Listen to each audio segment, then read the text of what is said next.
시간이 되었으므로 2021년 12월 5일 주일 예배를 주님께 올려드리도록 하겠습니다. 다 같이 묵도하심으로 예배를 시작하겠습니다. 하나님은 영이시니 예배하는 자가 영과 진리로 예배할지니라. 사랑과 은혜가 많으신 하나님 아버지 감사합니다. 오늘 이 거룩한 주일 아침에 사랑하는 우리 복음자리교회 형제자매들 모여서 함께 주님을 예배합니다. 주님 이 시간 이 자리 가운데 좌정하셔서 우리 예배를 받아주시고 하늘의 은혜를 우리 각 사람의 심령 가운데에 충만하게 부어 주시옵소서. 이제 예배 시작하는 시간입니다. 마치는 시간까지 함께하여 주시기를 원하오며 예수 그리스도 이름 받들어 기도 올려드립니다. 아멘. 자, 다 같이 찬송가 1장 찬송 올려드리겠습니다.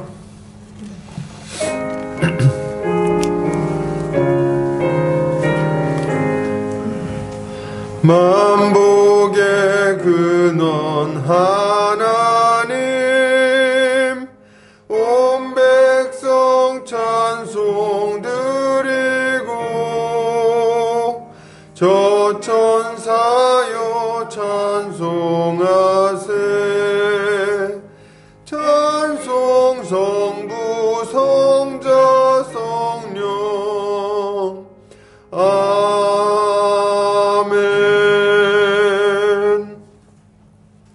다 같이 사도신경으로 우리의 신앙을 고백하겠습니다. 성경 맨 앞 페이지를 참고해 주시면 되겠습니다. 다 같이 고백합니다. 전능하사 천지를 만드신 하나님 아버지를 내가 믿사오며 그 외아들 우리 주 예수 그리스도를 믿사오니 이는 성령으로 잉태하사 동정녀 마리아에게 나시고 본디오 빌라도에게 고난을 받으사 십자가에 못 박혀 죽으시고 장사한 지 사흘 만에 죽은 자 가운데서 다시 살아나시며 하늘에 오르사 전능하신 하나님 우편에 앉아 계시다가 저리로서 산자와 죽은 자를 심판하러 오시리라. 성령을 믿사오며 거룩한 공회와 성도가 서로 교통하는 것과 죄를 사하여 주시는 것과 몸이 다시 사는 것과 영원히 사는 것을 믿사옵나이다. 아멘. 다 같이 우리 주님이 가르치신 기도 하겠습니다.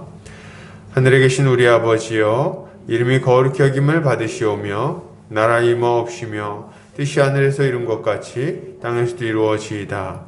오늘날 우리에게 일용할 양식을 주옵시고 우리가 우리에게 죄지은 자를 사하여 준 것 같이 우리 죄를 사하여 주옵시고 우리를 시험에 들게 하지 마옵시고 다만 악에서 구하옵소서. 대개 나라와 권세와 영광이 아버지께 영원히 있사옵나이다. 아멘.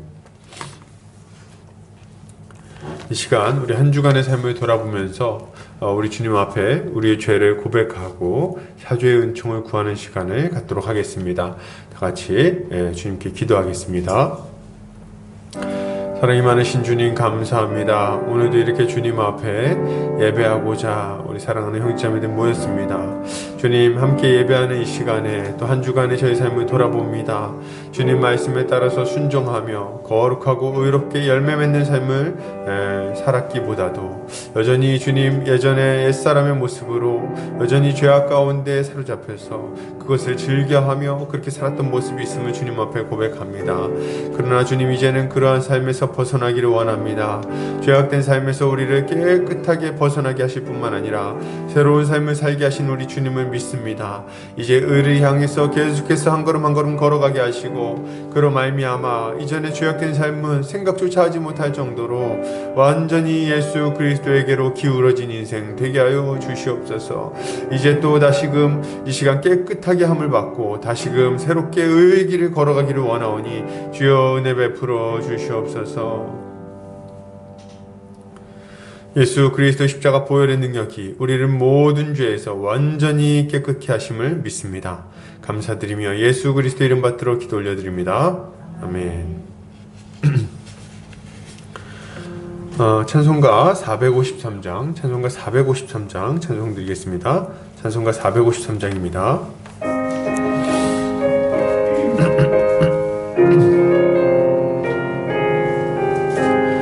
예수 더 알기 원하네.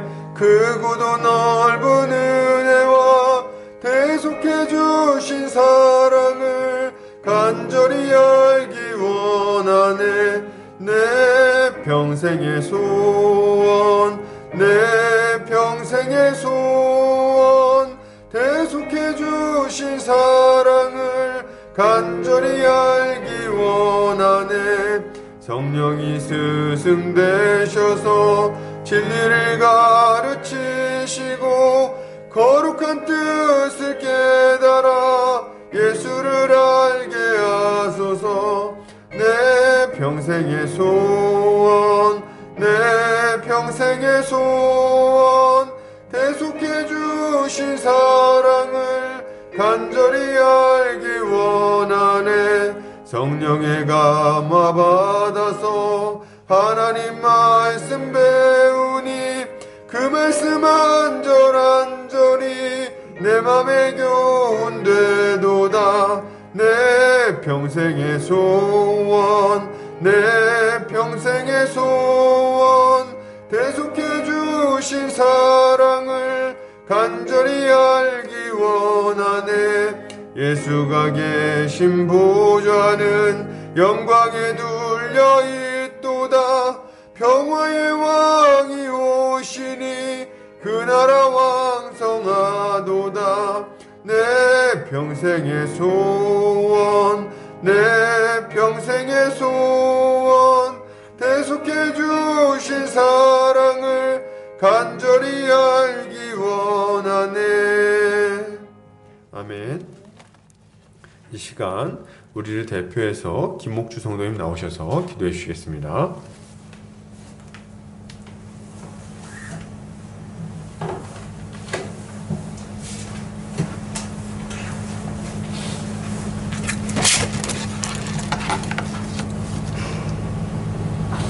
할렐루야. 여호와께 감사하라. 그는 선하시며 그 인자하심이 영원하미로다.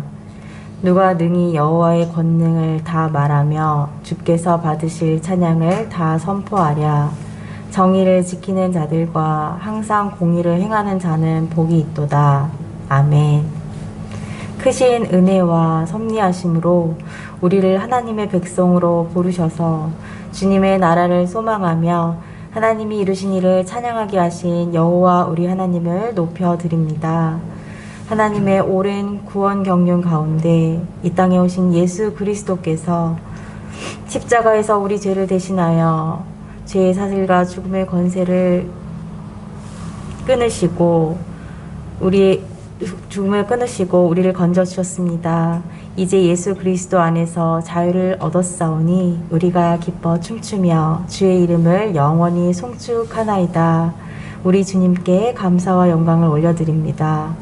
우리에게 어려움과 고난이 있을지라도 하나님의 크신 사랑과 은혜로 구원받은 언양 백성으로서 늘 예수 그리스도의 복음을 붙들므로 두려움을 이기고 옳은 길, 십자가의 길로 걸어가게 하여 주시옵소서. 하나님, 우리가 주 앞에서 지은 모든 크고 작은 죄를 용서하여 주시옵소서. 복음을 알고도 부지런히 전하지 못하고 이웃에게 먼저 손 내밀지 못한 죄와 옛 습관대로 또는 자신과 타협함으로 지었던 죄들을 예수 그리스도의 십자가 보혈로 깨끗하게 씻어주시고 늘 우리를 빛 가운데로 인도하사 하나님의 거룩한 백성답게 아름답고 선한 행실로 열매 맺게 하여 주시옵소서. 하나님, 2년째 코로나로 전 세계가 고통을 겪고 있고 예배와 성도의 교제가 위협받고 있습니다. 하나님께서 크신 긍휼을 베푸셔서 하루속히 이 전염병이 사라지게 하여 주시옵소서.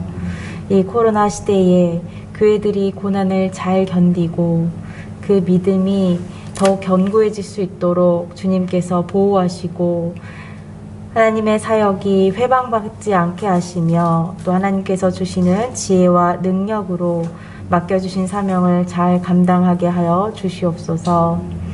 하나님, 우리 보금자리 교회가 예수 그리스도의 복음의 진리 위에 굳건히 서서 모든 성도가 그리스도의 장성한 분량에까지 잘 자라가며 서로를 사랑하고 섬김으로 하나님이 살아계심을 드러낼 수 있게 하여 주시옵소서. 또한 더욱 바라옵기는 우리를 통해 이 지역 가운데 복음이 전파되게 하여 주시옵소서. 주께서 말씀의 대언자로 단 위에 세우신 안종현 목사님께 하늘의 놀라운 능력을 부어주셔서 말씀을 정확하고 풍성하게 전하게 하여 주시옵소서. 말씀이 선포될 때에 우리에게 겸손한 마음과 들을 길을 주셔서 깨달아지게 하시고 말씀 앞에 우리 삶을 새롭게 함으로 우리 믿음이 견고해지게 하여 주시옵소서. 오늘 이 예배 가운데 좌정하사 우리 예배를 받아주시옵소서. 하나님의 은혜와 위로의 말씀을 간절히 기다리며 주님의 영광 보기를 원하나이다. 예배의 시종을 주님께 의탁하오며 우리를 구원하시기 위해 십자가에서 죽으시고 부활하신 예수 그리스도의 이름으로 기도드립니다. 아멘.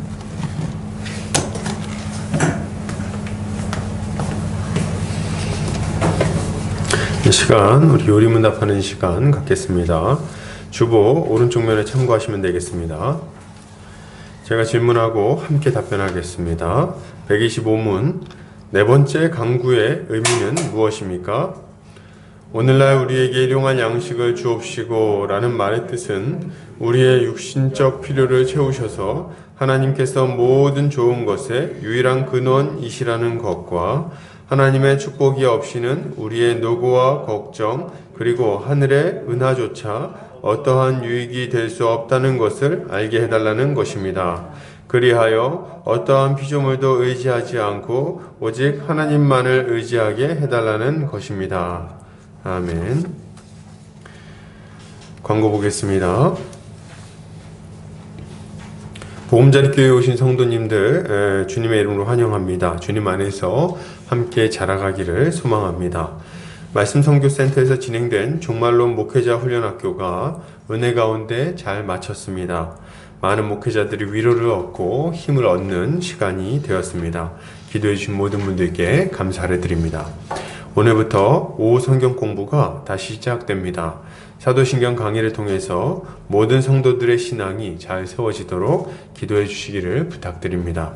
말씀선교센터와 한책의 사람들, 말씀운동연합과 누룩운동, 장신 바이블스터디와 숙명여대 시카모임 가운데에 많은 열매가 맺혀지도록 기도해 주시면 감사하겠습니다. 자, 오늘 말씀 보겠습니다. 에베소서 3장 14절에서 21절 말씀입니다. 에베소서 3장 14절에서 21절 말씀입니다.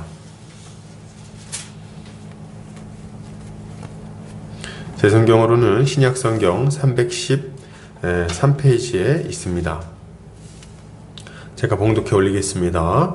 이러므로 내가 하늘과 땅에 있는 각 족속에게 이름을 주신 아버지 앞에 무릎을 꿇고 비노니 그의 영광의 풍성함을 따라 그의 성령으로 말미암아 너희 속사람을 능력으로 강건하게 하시오며 믿음으로 말미암아 그리스도께서 너희 마음에 계시게 하시옵고 너희가 사랑 가운데서 뿌리가 박히고 터가 굳어져서 능히 모든 성도와 함께 지식에 넘치는 그리스도의 사랑을 알고 그 너비와 길이와 높이와 깊이가 어떠함을 깨달아 하나님의 모든 충만하신 것으로 너희에게 충만하게 하시기를 구하노라. 우리 가운데서 역사하시는 능력대로 우리가 구하거나 생각하는 모든 것에 더 넘치도록 능히 하실 이에게 교회 안에서와 그리스도 예수 안에서 영광이 대대로 영원 무궁하기를 원하노라. 아멘.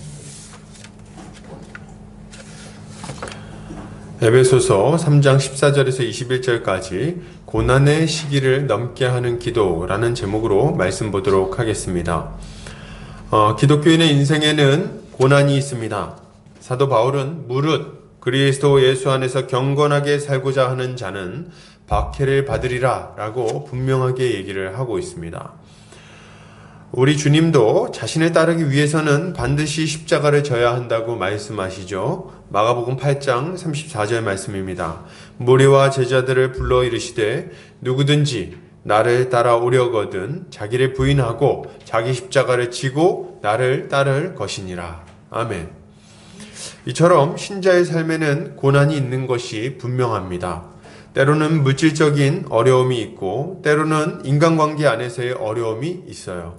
때로는 가정의 자녀 문제로 속상한 일이 생기기도 하겠죠. 직장에서 어려움을 겪기도 하고 친구들이 떠나가기도 합니다. 그냥 특별한 잘못 없이 예수를 그냥 열심히 믿었을 뿐인데도 이런 일이 일어날 수 있다는 거예요. 그런데 성경은 우리가 이런 고난에 당하는 중에도 낙심하지 않아야 된다고 강조하고 있습니다. 낙심하면 안 된다.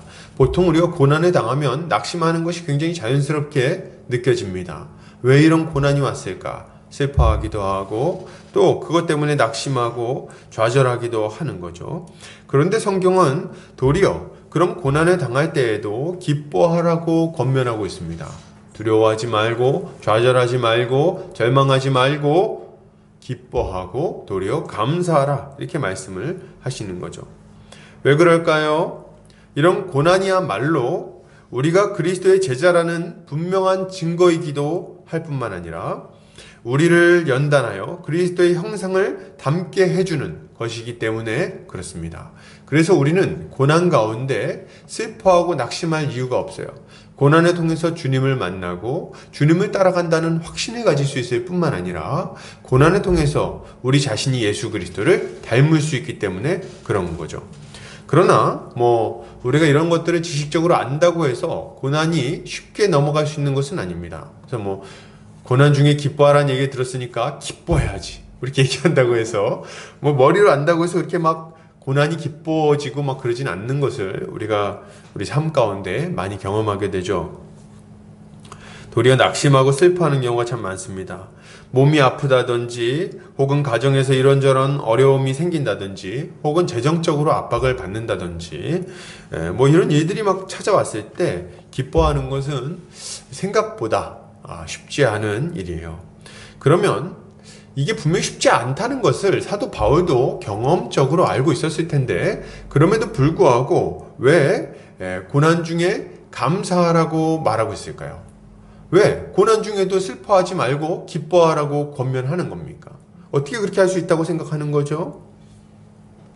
오늘 사도 바울의 기도를 보면서 우리가 그 비밀을 알 수가 있어요.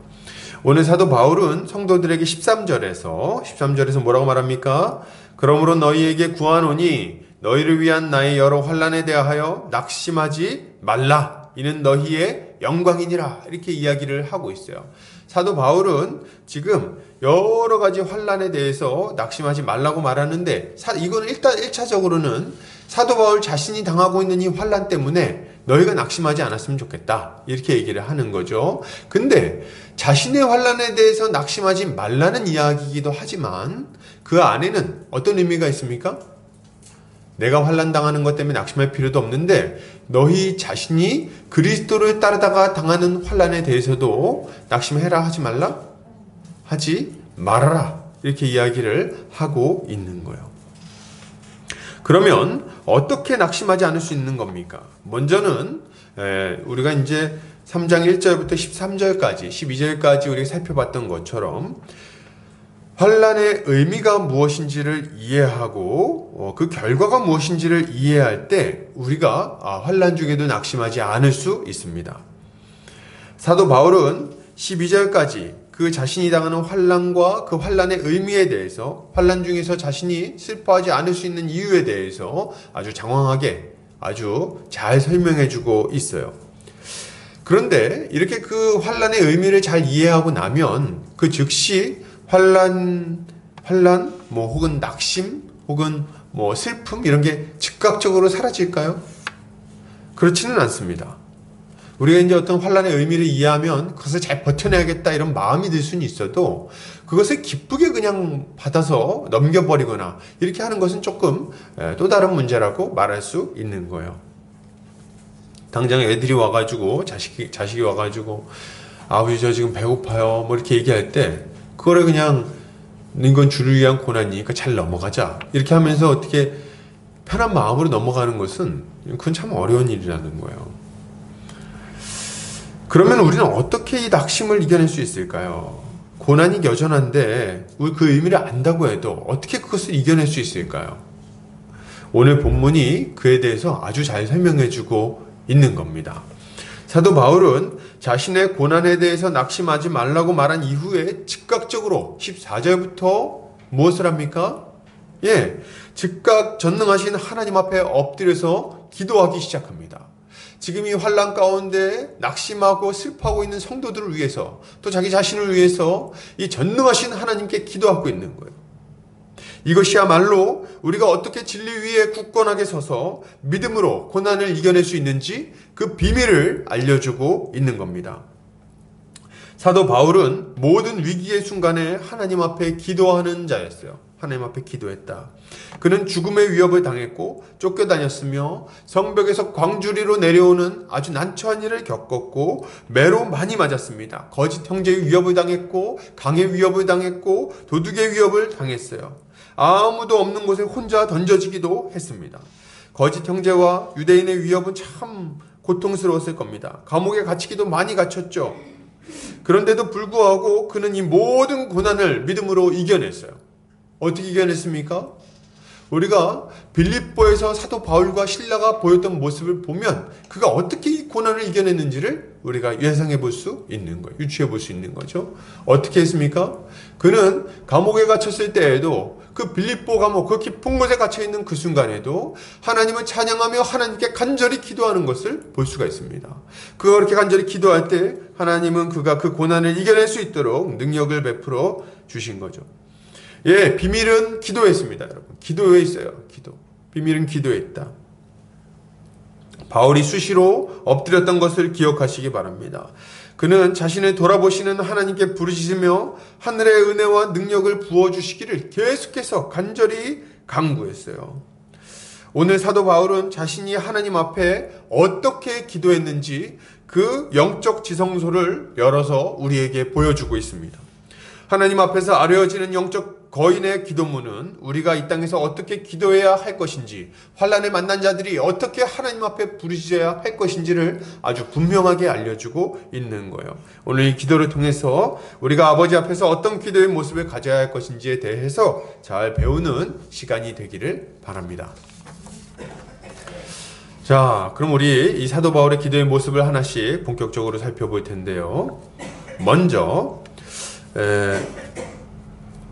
14절, 15절에 보면 이 사도 바울이 어떻게 기도를 시작하는지를 볼 수가 있습니다. 이러므로 내가 하늘과 땅에 있는 각 족속에게 이름을 주신 아버지 앞에 무릎을 꿇고 비노니, 이렇게 말하고 있어요. 먼저 바울은 자신이 누구에게 기도하는지를 굉장히 명확하게 하고 시작을 합니다. 누구에게 기도하고 있습니까? 하늘과 땅에 있는 각 족속에게 이름을 주신 아버지 앞에 무릎을 꿇고 비노니, 이렇게 말하고 있어요. 하늘과 땅에 있는 각 족속에게 이름을 주셨다. 여기서 이 하늘과 땅에 있는 각 족속이라고 말할 때 우리는 흔히 하늘에 있는 새들과 땅에 있는 짐승들 모든 걸 창조하신 분이구나 이렇게 생각할 수 있는데요. 그것도 틀린 해석은 아닐 겁니다. 근데 이 본문을 원어에서는 뭐라고 좀 쓰고 있냐면 이 족속이라는 단어를 파사파트리아라는 단어를 사용하고 있어요. 파사파트리아. 이게 영어로는 어떻게 번역되냐면 every family 이렇게 딱 번역이 됩니다. 그러니까 모든 가족 이렇게 번역이 된다는 거예요. 그러니까 하늘과 땅에 있는 모든 가족들에게 이름을 주신 하나님 아버지께 내가 지금 기도하고 있다. 이렇게 이야기를 하는 거죠. 그러면 하늘과 땅에 있는 모든 가족들은 누구를 의미할까요? 예수 그리스도 안에서 온전히 하나 된 가족이 된 교회를 의미합니다. 하늘에 있는 영광스러운 승리한 교회와 땅에서 여전히 예수 그리스도와 함께 전투하며 승리하기 위하여 계속해서 싸움을 벌이고 있는 전투하는 교회, 이 땅에 있는 교회, 하늘과 땅에 있는 이 교회를 합쳐서 뭐라고 부르는 겁니까? 하늘과 땅에 있는 각 족속, 바사파트리아 이렇게 부르고 있는 거죠. 하늘과 땅에 있는 이 모든 교회, 이 교회들에게 이름을 주시고 의미를 주신 하나님 아버지, 그분께 기도하고 있는 거예요. 원래 이들은 어떤 자들이었습니까? 이름을 주었다는 것을 볼 때 우리가 이들은 원래 어떤 자들이었는지 알 수 있어요. 원래는 아무 가치 없는, 아무 의미도 없는 자들이었어요. 꽃이라는 시에 보면 그가 나에게로 와서 이름을 불러주기 전에는 의미 없는 몸짓에 불과했으나 그가 나를 불러주는 순간 나는 그에게로 가서 꽃이 되었다 얘기하지 않습니까? 뭐 꼭 이게 진리라서 이 말을 한 건 아니고요. 무슨 말입니까? 이름을 부른다는 것은 그 정체성을 정해주고 그가 어떻게 살아야 되는지 삶의 영역을 규정해주는 것을 의미합니다. 그러니까 이름을 하나님께서 부르기 전에는 어떤 자들이었어요? 그는 아주 허무한 자였습니다. 하나님과 원수가 되어서 죄 가운데 거하며 멸망을 기다리며 살아가던 자들이었어요. 공허함 가운데 살 수밖에 없는 자들, 그냥 잠깐 있다 없어질 꿈결 같은 자들, 꿈에서 깨면은 그 꿈꾸었던 것들 잊어버리는 것처럼 그들은 마치 이 땅에 잠시 있다 없었던 자들처럼 없어져 버릴 자들이었어요. 그런데 말이죠, 우리 하나님께서 이들을 불쌍히 여기셨습니다. 가만두지 않으시고 그들의 이름을 불러주셨어요. 불러서 어떻게 하십니까? 자신 안에서 완전히 새롭게 거듭나게 하시고 새로운 피조물로 만들어서 의미 있는 자들, 하나님께 영광을 돌리며 하나님과 함께 영원토록 거할 하나님의 백성으로 새롭게 재창조해 주신 거예요. 이제 그들은 의미 없는 자들이 아닙니다. 아무 의미 없이 공허하게 살다가 사라져버린 자들이 아니라는 거예요. 이젠 하나님의 자녀가 되었고 하나님의 백성이 되었고 하나님께 영광 돌리는 하나님의 일꾼들이 되었습니다.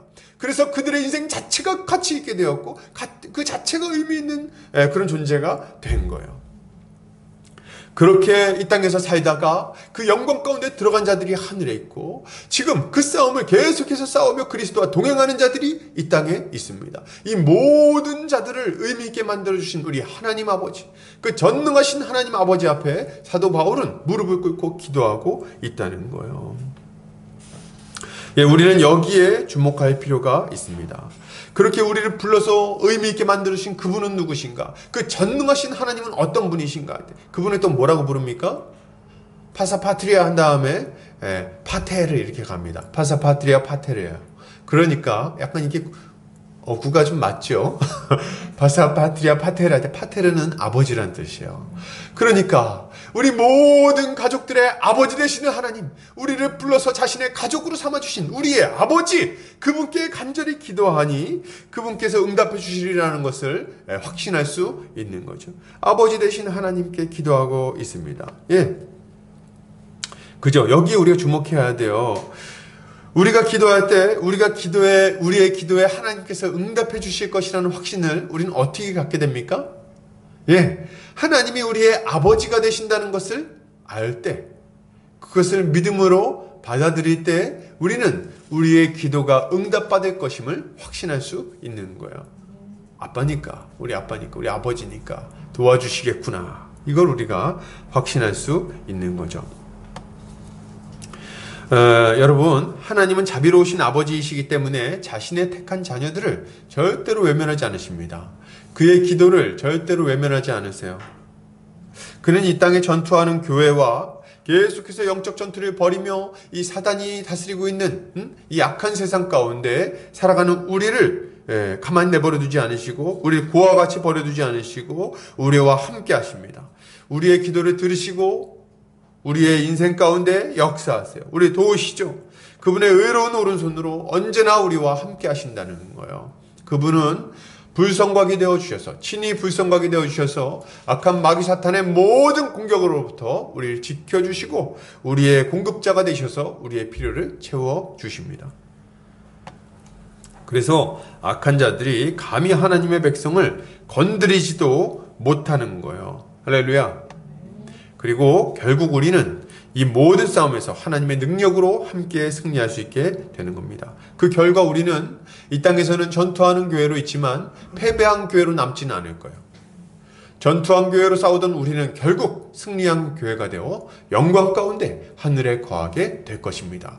이 모든 것은 우리 모두의 아버지 되신 하나님께서 우리와 함께 하시기 때문에 가능한 일인 거죠. 할렐루야. 사도 바울은 이것을 지금 막 생각하면서 이 하나님 아버지께 기도하고 있는 거예요. 근데 우리 누구한테 기도하는가? 이게 참 중요한 문제입니다. 사도 바울은 누구한테 자신이 기도하는지를 알았어요. 그리고 그걸 아주 정확하게 알고 그분에게 아주 간절한 믿음으로 기도하고 있는 거죠. 우리가 가장 먼저 해야 되는 일은 뭡니까? 기도할 때? 여러분, 누구에게 기도해야 되는지가 중요한 거예요. 누구에게 기도하는가가 중요합니다. 여러분. 그래서 막 어떤 분들은 내가 어찌하든지 간에 간절한 마음으로 너를 위해서 기도한다. 뭐 이렇게 얘기할 때 간절한 마음이 중요한 게 아니에요. 에? 간절한 마음이 중요한 게 아니에요. 뭐가 중요합니까? 누구에게 기도하는가가 중요한 거예요. 누구에게 기도하고 계십니까? 저기 산사에 가가지고 부처한테 기도하고 있습니까 혹시? 혹시 저기 가가지고 알라한테 기도하고 있는 거 아니에요? 아니면 어디 이름도 듣도 보도 못한 잡귀들한테 기도하고 있는 거 아닙니까? 마귀들한테.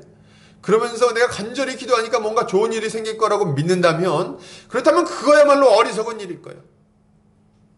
우리의 기도의 대상은 누구십니까? 하늘과 땅을 창조하시고 하늘과 땅에 있는 모든 가족들에게 이름을 주시고 그들을 불러서 자녀 삼으신 전능하신 하나님 아버지, 그분께 기도할 때 우리의 기도가 응답되리라는 믿음을 가질 수 있는 것입니다. 여러분, 마귀가 우리에게 잘되게 할 리가 있습니까? 예? 부처 맨날 돈이나 바라고 이러고 있지. 부처가 무슨 힘이 있어요? 자기 한 몸 구원하지 못하는 죄악된 인생이 어떻게 우리를 구원할 수 있겠습니까? 혹은 무당이 자기 우리를 구원할 수 있겠어요? 무당이? 그럼 그런 걸로 안 된다 이거지. 누구에게 기도해야 되는지를 분명히 알아야 됩니다. 우리의 기도를 들으시는 분은 누구신가? 그는 어떤 능력이 있으신가? 그는 무슨 일을 하셨으며 지금 나의 기도를 듣고 무슨 일을 하실 수 있으신가? 이런 것들을 깊이 생각하고 기도할 때, 그때 우리가 제대로 기도한다고 말할 수 있을 거예요. 이때 우리는 바울의 기도 자세를 좀 주목해서 볼 필요가 있습니다. 15절 한번 보겠습니다. 이름을 주신 아버지 앞에 무릎을 꿇고 비노니, 무릎을 꿇고 비노니 이렇게 말하고 있어요. 그래서 사도 바울이 기도하는데 어떻게 기도합니까? 무릎을 꿇고 기도하고 있어요. 그래서 요새는 이제 우리 같아서는 이제 그럼 무릎 꿇고 기도하지 뭐 어떻게 기도해? 뭐 이렇게 생각할 수 있어요. 무릎 펴고 기도하나? 뭐 이렇게 생각할 수 있습니다. 근데 당시에는 원래 기도 자세가 무릎 꿇고 기도하는 것은 일반적인 자세가 아닙니다. 평소에 이렇게 기도하지 않아요. 평소에 어떻게 기도하는가 보면 복음서에 보면 바리새인들이 성전에 나아가 기도하는 장면이 예수님의 비유 가운데 등장을 합니다. 그때 어떻게 기도해요? 손을 들고 성전에 올라가 손을 들고 하늘을 우러러 기도하는 것을 우리가 보게 됩니다. 그리고 바리새인들이 일주일에 이제 며칠씩 금식하고 막 기도할 때도 보면 사거리에 가서 사거리 가운데 서서 거기서 이제 하나님께 기도하는 모습이 이제 설명할 때 이제 등장을 해요. 그걸 보면 이때 당시에 아주 일상적인 기도의 모습은 서서 기도하는 겁니다. 서서 이렇게 하늘을 우러러서 이렇게 기도하든지 뭐 이렇게 하는 거죠. 엎드려서 기도한다는 것은요, 엎드려서 무릎을 꿇는다. 이것은 성경에서 매우 시급하고 절박한 일이 있을 때 하나님께 부르짖는 기도의 모습입니다. 그래서 일반적인 기도의 모습이 아니라 아주 간절하고 아주 시급할 때, 절박한 일이 있을 때 부르짖는 기도의 자세가 이 무릎 꿇고 기도하는 이 기도의 자세라고 말할 수 있는 거예요. 구약을 보면 이렇게 무릎 꿇고 기도했던 사람들을 몇 명 찾아볼 수 있는데요. 가장 먼저 눈에 띄는 것은 모세입니다. 모세. 회막에서 하나님의 임재를 간구했던 모세. 그는 이스라엘 백성들이 하나님 앞에 범죄했을 때 하나님께서 그들을 진멸하고 떠나겠다고 말씀하셨어요. 그때 모세가 그 하나님을 말리면서 하나님 앞에 막 기도합니다. 하나님, 우리 떠나지 마십시오. 우리와 함께 하십시오. 우리 가운데 거하지 않으시면 우리는 아무 의미가 없습니다. 간절히 기도해요. 그때 이 회막 앞에서 이 모세가 보였던 자세가 뭐냐? 하나님 앞에 무릎을 꿇고 간절히 기도하였다. 이렇게 나오고 있습니다. 그리고 또 이렇게 간절히 엎드려서 기도했던 이들 중에는 엘리야가 있어요. 엘리야가 굉장히 유명하죠. 엘리야가 이제 언제 이렇게 기도했냐면 하나님께서 이스라엘 백성들의 그 범죄로 말미암아 3년 동안 이스라엘 전역에 비가 내리지 않게 하십니다. 그래서 아주 고통당하는 가운데 3년 만에 엘리야가 등장해서 아합 왕에게 요청을 해요. 그래서 저 바알 선지자들, 저 아세라 선지자들 모아가지고 한번 대결해보자. 누가 참신인지, 어떤 하나님이 바알이 참신인지 하나님이 참신인지 대결해보자 해서 대결해 버립니다. 그래서 갈멜산 위에서 하나님께서 하늘에서 불을 내려가지고 이 바알 선지자들이 가짜 신을 믿고 있다는 것을 다 드러내 버리세요. 그리고 그들을 다 죽입니다. 그렇게 하고 나서 아합 왕을 딱 불러다 놓고 얘기해요. 먼저 내려가소서, 지금 큰 비의 소식이 있습니다. 그러고선 이제 가서 기도를 하는 거예요. 이제 어떤 일이 이루어져야 됩니까? 이제 하느님이 참신임을 보여주려면 비가 내려야 되는 거예요. 그래서 그때 하나님의 이 온 이스라엘 백성들을 다시금 살리는 하나님의 은혜가 임하기를 구하면서 그들의 돌이키기를 간절히 바라는 마음으로 하나님께 비를 구할 때 자세가 뭐였냐? 얼굴을 무릎 사이에 넣었다. 이렇게 기록이 나오고 있어요. 얼굴을 무릎 사이에 넣었다. 이 자세를 제가 해봤거든요. 배가 나와서 안 돼요. 이게 배 나온 사람들은 얼굴을 무릎 사이에 넣는 게 안 됩니다. 해보세요. 한번 해보세요. 지금은 힘들죠? 이제 집에 가서 한번 해보세요. 이게 정말 힘듭니다. 안 내려가요, 거기까지. 근데 말이죠. 조용기 목사님이, 공이 작고하신 우리 조용기 목사님이 간증을 들어보면 정말 간절히 기도하면은 머리가 이 다리 사이로 이렇게 들어간다 그러더라고요. 들어간다 이렇게. 막 떼고 구른다 그러죠. 구르듯이 확 기도하다 보면 머리가 그 무릎 사이에 들어간다고 이렇게 얘기하셨던 걸 제가 들었던 기억이 납니다. 저는 안 들어가더라고요, 아직. 근데 어쨌든 간에 지금 뭘 보여줍니까? 아주 간절히 기도하는 자세를 보여주고 있는 거예요. 엘리야가 보여주고 있고, 이 무릎 꿇는 자세가 이제 그런 거다. 또, 예수님이 이렇게 간절히 기도했던 분, 누굽니까? 바로 예수님이죠. 겟세마네에서 우리 예수님 기도하실 때, 어떻게 기도하세요? 땅에 엎드려서 땀방울이 핏방울이 되도록 기도하십니다. 그래가지고 그렇게 십자가를 지게 해달라고, 십자가를 잘 감당하게 해달라고, 도망가지 않게 해달라고, 하나님의 뜻에 순종할 수 있게 해달라고, 거기서 그렇게 간절히 무릎 꿇고 기도하는 것을 우리가 보게 되는 거예요. 여러분, 지금 이 무릎 꿇고 기도한다는 것은 우리가 얼마나 간절한 마음으로 기도해야 되는가, 뭐 이런 것들을 우리에게 알려줍니다. 근데 동시에 뭘 알려줘요? 우리가 맞닥뜨린 상황들이 그렇게 만만치 않다는 것을 알려주는 거예요, 동시에. 그래서 우리가 간절히 주의 은혜를 구해야 됩니다. 그래서 우리가 이제 어떤 어려움을 만나면 어떤 느낌을 받습니까? 이거 죽겠다. 이거 잘못하면 죽겠다. 큰일 나겠다. 이거 망하겠다. 야, 이렇게 있으면 그냥 다 끝나는 거 아닌가? 이런 생각이 찾아올 때가 많다는 거예요. 이렇게 우리에 대한 이 세상의 도전이 강력하기 때문에 우리에게 필요한 자세도 뭡니까? 간절한 기도의 자세가 필요한 거예요. 하나님께 간절히 기도하는 게 필요하다는 거야. 뭐 서서 기도할 겁니까? 좋아요. 서서 기도하세요. 그러나 이 무릎 사이에 얼굴을 넣는 것처럼 간절히 기도하시기 바랍니다. 하나님께서 이 고난 가운데 우리를 지키시고, 우리의 영혼을 지키시고, 우리의 믿음을 지키시고, 우리 교회를 지키시고, 우리가 이 고난을 이겨내고 하나님의 일꾼답게, 하나님의 백성답게 믿음을 지킬 수 있도록 은혜를 베풀어 달라고 간절히 기도해야 되는 거예요. 간절히 기도해야 돼. 설렁설렁 기도하면 안 됩니다. 여러분, 이럴 때. 이 공로주의를 얘기하려는 게 아니라 대충 기도하면서 기도에 별로 신경도 안 쓰고 대충 하나님 그냥 도와주시지 믿습니다. 그냥 이렇게 하고 이런 어떤 영적인 자세로 우리의 고난을 잘 넘어갈 수 있다고 생각한다면 오산이에요. 우리는 치열하게 기도해서 하나님의 은혜 가운데 이 싸움을 해나가야 되는 거죠. 여러분, 또한 무릎 꿇고 기도하는 것은 그 자세 자체가 굉장히 중요한 의미를 가지고 있어요. 무릎 꿇고 손 모으면 이게 어떤 자세입니까? 이게 이렇게 무릎 꿇고 손을 모았어. 이게 어떤 자세입니까? 이게 포로의 자세예요. 포로의 자세. 손 묶고 무릎 꿇으면 이게 딱 포박된 자세 아닙니까? 뭐예요? 아무것도 못한다는 거예요. 아무것도 할 수 없다. 뭘 인정하는 거예요? 지금 나에게 찾아온 이 고난과 환난, 어려움, 이것을 믿음으로 이겨내며 하나님의 백성답게 세워지는 것은 내 능력으로 되지 않는다는 것을 인정하는 거예요. 그런 자세입니다. 오직 하나님의 은혜와 능력, 그 능력으로만 거룩으로 나갈 수 있고 하나님의 뜻대로 살 수 있음을 고백하는 거죠. 그게 뭡니까? 이 무릎 꿇고 손 모은 자세의 의미인 거예요. 그래서 우리가 하나님께 은혜를 구할 때 우리는 무릎 꿇고 주님께 기도합니다. 어떻게 해요? 주님, 지금 상황이 시급합니다. 절박합니다. 지금 이대로 있으면 제가 믿음을 잃어버릴 것 같습니다. 지금 이대로 싸움을 벌이면 망할 것 같습니다. 주님이 두려움에서 저를 건져주시고 사자의 입에서 다니엘을 건지신 하나님께서 저를 이 환난 가운데 건져내시기를 간절히 구합니다.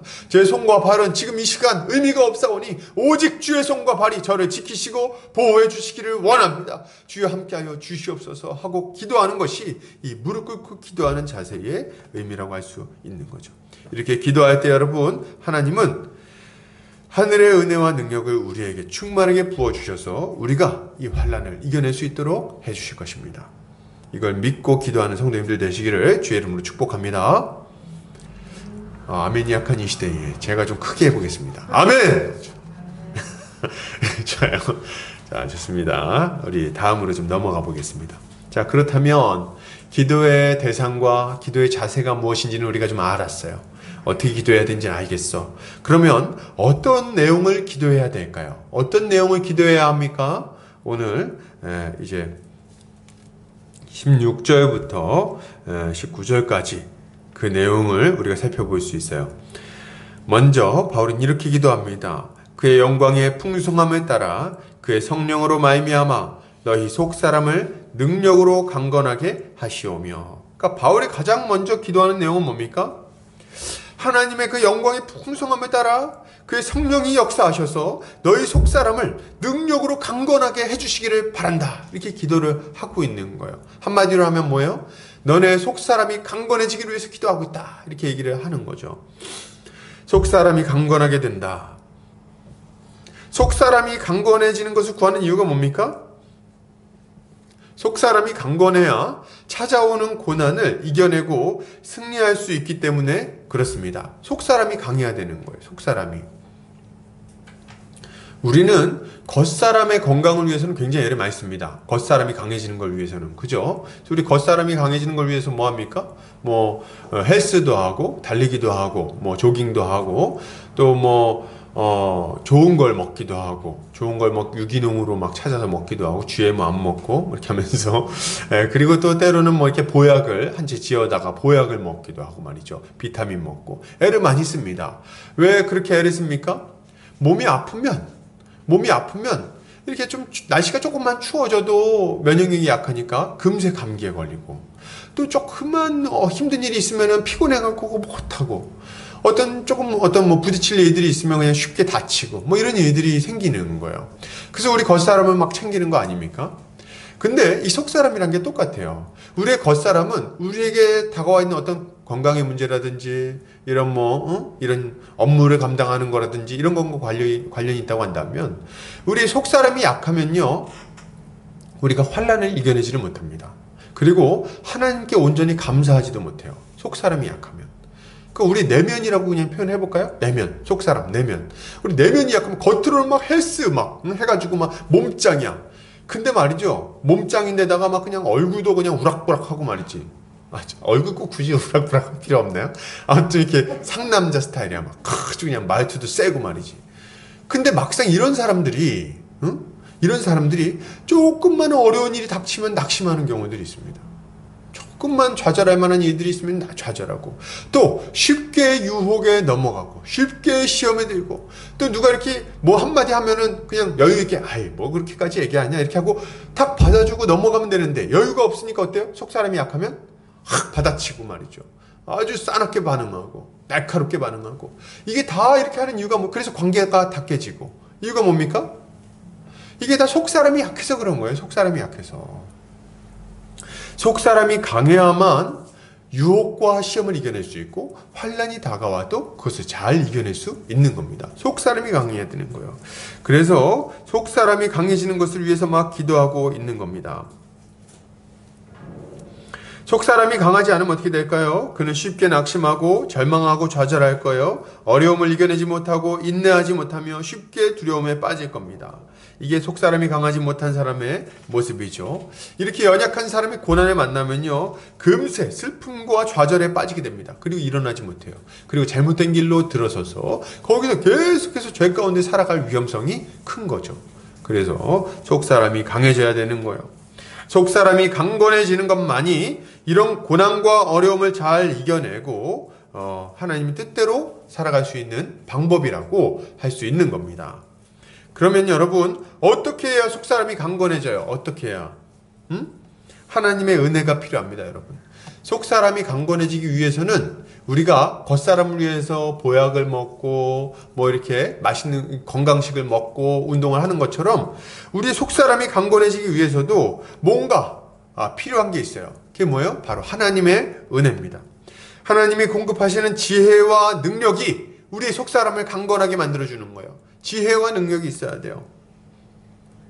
우리 안에 진리를 아는 지식을 새겨주시고 그 진리를 확신하게 하시고 그 진리를 따라 살 수 있는 거룩한 열정과 용기를 불어넣어 주셔야만, 그래야만 하는 거죠. 그래야 우리 속사람이 강건해지는 겁니다.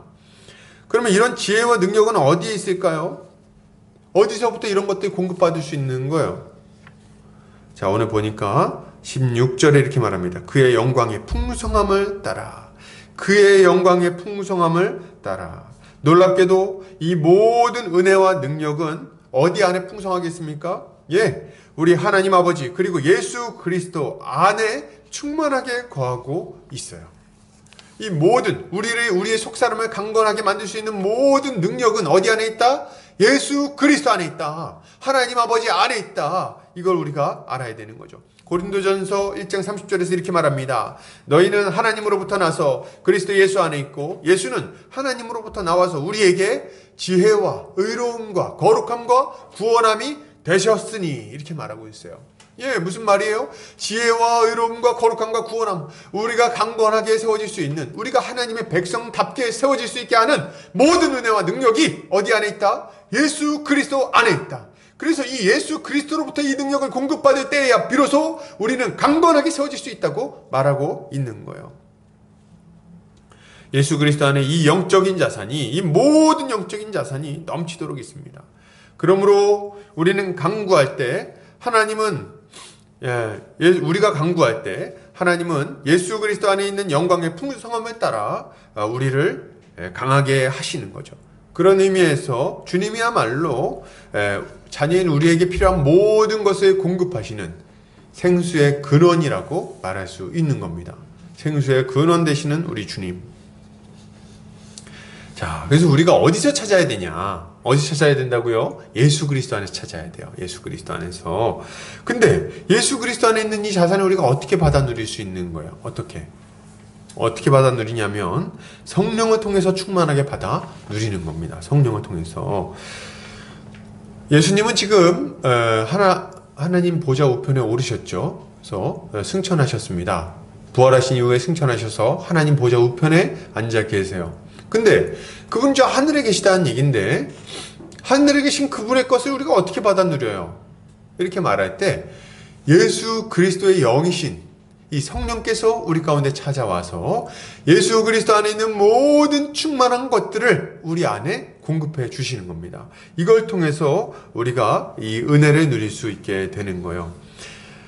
그러면 어떻게 그 은혜를 성령이 주시는가 할 때, 우리가 성령의 다스림을 받을 때, 성령이 우리 안에서 강한 능력으로 역사하시면서 우리를 다스리실 때, 그때 비로소 우리는 충만한 은혜를 누릴 수 있습니다. 그래서 핸들린 모울이라는 분은 이렇게 말했어요.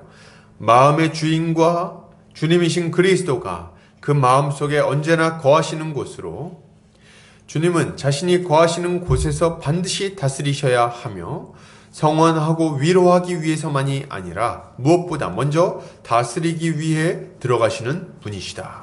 이렇게 말하고 있어요. 그러니까 우리의 속사람이 강건해지려면요, 은혜와 능력을 막 공급받아야 되는데 어떻게 공급받는다? 우리 안에 오신 성령의 다스림에 순종할 때, 이 성령께 온전히 의지할 때, 그때 이 은혜를 공급받게 되는 거예요. 그 다스림을 받아야 된다. 예수 그리스도로 말미암아 새롭게 창조된 우리의 속사람이 그야말로 강건해져서 환난 중에도 하나님의 말씀에 순종하며 기쁘게 살아갈 수 있게 되는 거죠. 이렇게 할 때. 그러면 이렇게 성령을 통한 하나님의 다스림은 어떻게 이루어지는가 할 때 바로 믿음의 기도를 통해서 이루어집니다. 우리가 순종하고 살아가는 것 자체가 믿음의 기도에서부터 시작되는 거예요. 그래서 믿음의 기도가 필요하다. 우리가 기도할 때 우리 안에 거하시는 주님께서 힘있게 역사하십니다. 이때 한 가지 좀 기억해야 될 게 있는데, 그게 뭐냐면, 여러분 이렇게 기도하는 거 아니에요. 성령님, 지금 제 안에 찾아오셔서 저를 힘있게 해주세요. 이렇게 기도하는 거는요, 약간 어떤 오해를 살 수 있냐면, 성령님이 지금은 없어. 근데 이제 성령님이 이제 와야 돼. 그래서 막 이렇게 성령님이 오시기를 구한다. 이렇게 생각하시면 안 됩니다. 이거는 이제 안 믿는 분들이 이렇게 기도할 수 있어요. 안 믿는 분들이. 왜냐면 안 믿는 사람들은 성령이 없잖아요. 그죠? 성령이 안 계세요, 안에. 안 믿는 분들은. 그러나 예수를 믿는 자들은 이미 그 안에 성령님이 계십니다. 그리고 그분이 이미 우리 안에 자리 잡고 우리를 다스리고 계세요. 그러므로 예수를 믿는 우리가 기도할 때는, 환난에 만나서 어려움 당할 때 기도할 때는 어떻게 기도해야 됩니까? 이 성령께서, 우리 안에 찾아오신 성령께서 우리를 강하게 붙들어 주시고 우리 안에 충만하게 역사하여 주셔서 우리의 삶이 주님께 온전히 순종할 수 있게 능력을 공급해 주십시오. 이렇게 기도하면 됩니다. 그래서 없는 분을 찾는 게 아니라는 거, 이걸 좀 잘 알았으면 좋겠어요. 이미 주어진 성령께서 우리를 더욱더 강하게 붙들어 주시고 힘있게 다스려 주시고 그리고 풍성하게 누릴 수 있도록 인도해 달라고 기도해야 하는 것입니다. 이게 우리가 기도하는 모습인 거예요. 자, 이렇게 성령의 역사를 통해 우리의 속사람이 강건해지는 것을 놓고 기도한 이후에는 무엇을 위해서 기도해야 될까요? 우리가 그리스도의 사랑 안에 뿌리가 박히고 터가 굳어지기를 위해서 기도해야 되겠습니다. 뿌리가 박히고 터가 굳어지는 것, 이걸 위해서 기도해야 되겠어요. 이것은 마치 나무가 땅에 뿌리 내려서 자라나는 것을 생각나게 만드는 그런 표현입니다. 그렇죠? 나무가 건강하게 자라나려면 어떻게 해야 됩니까? 제가 식물의 전문가는 아니지만 아주 간단한 지식을 가지고 있어요. 나무가 높이 자라나려면, 건강하게 자라나려면 어떻게 해야 되는가? 어떻게 해야 됩니까? 뿌리를 잘 내려야 되겠습니다. 뿌리를 잘 내려야 돼요. 그 땅에 뿌리를 깊이 내려서 땅에 있는 양분을 잘 빨아들이고, 그 땅에 잘 심지가 박혀가지고 세워져 있어야지, 그래야지 나무가 잘 자랄 수 있는 겁니다. 이렇게 잘 자라난 나무만이 어때요? 바람이 불어도 가지나 흔들리지, 본체가 흔들리지 않고, 폭풍이 불어도 흔들리지 않고, 넘어지지 않고, 쓰러지지 않고. 그리고 뿌리 깊은 나무는요, 홍수가 나도 걱정이 없어요. 홍수가 나도 버틸 수가 있는 거예요. 왜요? 뿌리가 깊이 내려 있으니까. 뿌리가 땅을 탁 붙들고 있고, 이 땅이 이 나무를 확 붙들고 있으니까. 그래서 어려움이 와도 이 나무는요, 쓰러지지 않는 겁니다. 여러분, 근데 말이죠, 지금 사도 바울이 뭐라고 기도하고 있는 거예요?